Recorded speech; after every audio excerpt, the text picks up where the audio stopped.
자, 안녕하십니까. 중학교 3학년 여러분. 3학년 1학기 이제 14강 이제 2차 함수에 이제 시작하는 부분인데요. 14강 이제 2차 함수의 시작 이제 오늘 강의 내용을 요약해 드릴 건데, 오늘은 제가 이제 조금 바쁠 예정이라서 미리 이제 찍어서 이제 영상을 올려드립니다. 강의 내용을. 오늘 이제 여러분들이 배운 내용은 이제 y는 x제곱, y는 마이너스 x제곱, 그리고 또 y는 2x제곱, y는 3x제곱 이런 것들, y는 마이너스 2x제곱, 마이너스 3x제곱 이런 것들 그래프에 대해서 이제 분석하실 수 있어야 돼요.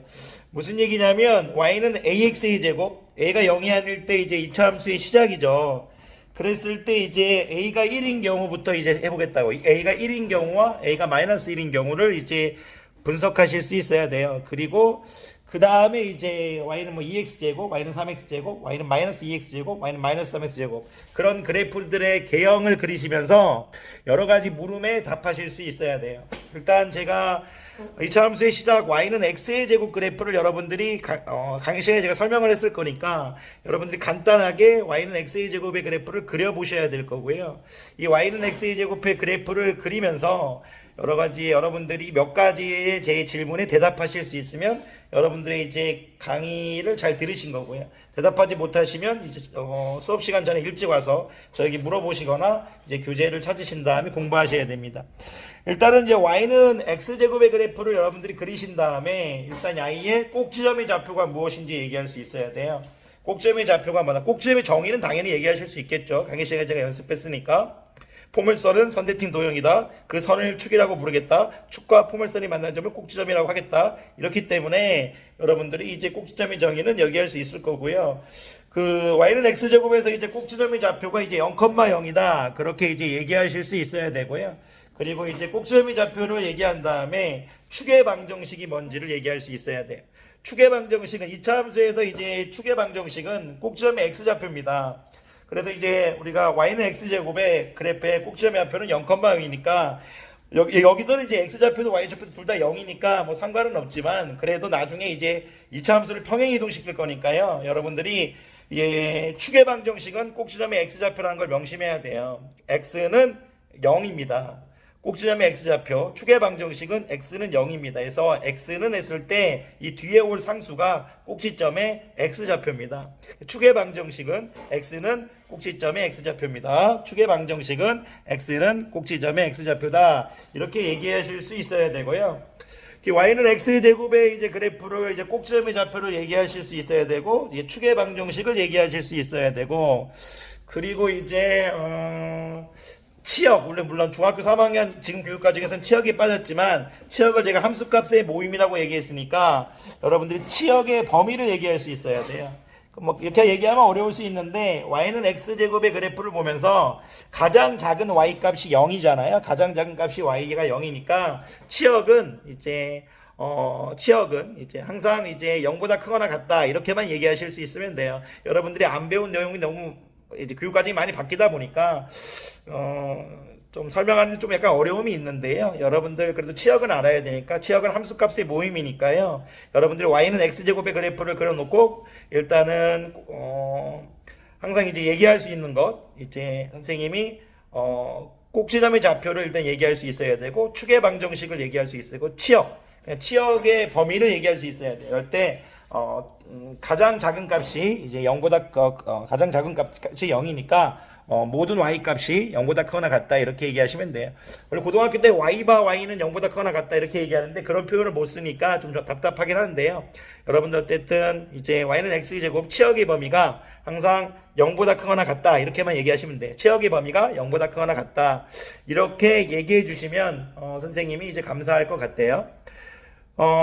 그럼 y는 x제곱의 그래프의 이제 꼭지점의 좌표, 그리고 이제 축의 방정식, 그리고 이제, 치역, 이런 것들을 얘기하실 수 있으시면 되고요. 또 아래로 볼록한 포물선이라는 건 아래로 볼록한 포물선이라는 건 당연히 얘기하실 수 있을 거고, 그리고 이제 증가 상태와 감소 상태에 대해서 얘기할 수 있어야 돼요. y는 x제곱의 그래프를 그려놓고 이제 x가 0보다 클 때는 이제 증가하는 부분이고 x가 0보다 작은 부분은 감소하는 부분이다. 그 정도 얘기할 수 있으면 될 것 같아요.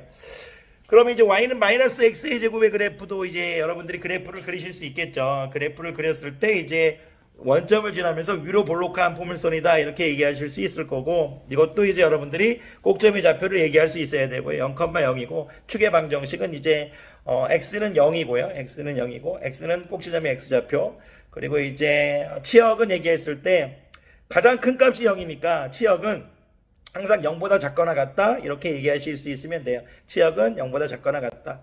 그리고 이제 증가와 감소에 대해서 얘기할 수 있는데, 이거는 이제 그래프를 그려보면 아시겠지만 이런 모양과 아까는 이런 모양이었지만 지금 이런 모양이잖아요. 그러니까 이제 여러분들이 여기선 이제 여기서는 x가 0보다 클 때는 감소하는 부분이고 x가 0보다 작은 부분은 증가하는 부분이다 해서 얘기하실 수 있으면 돼요. 죄송합니다. 그런 다음에 선생님이 수업 시간에 이제 여러분들이 y는 x제곱과 y는 마이너스 x제곱을 이해했으면 아마 y는 이제 2x제곱, y는 3x제곱, y는 4x제곱 이런 그래프들을 그려드릴 거예요.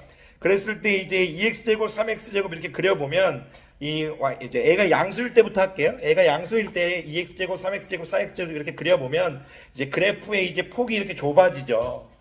그러니까 양수일 때는 값이 클수록 폭이 좁아지고요. 값이 작을수록 폭이 이제 넓어지겠죠.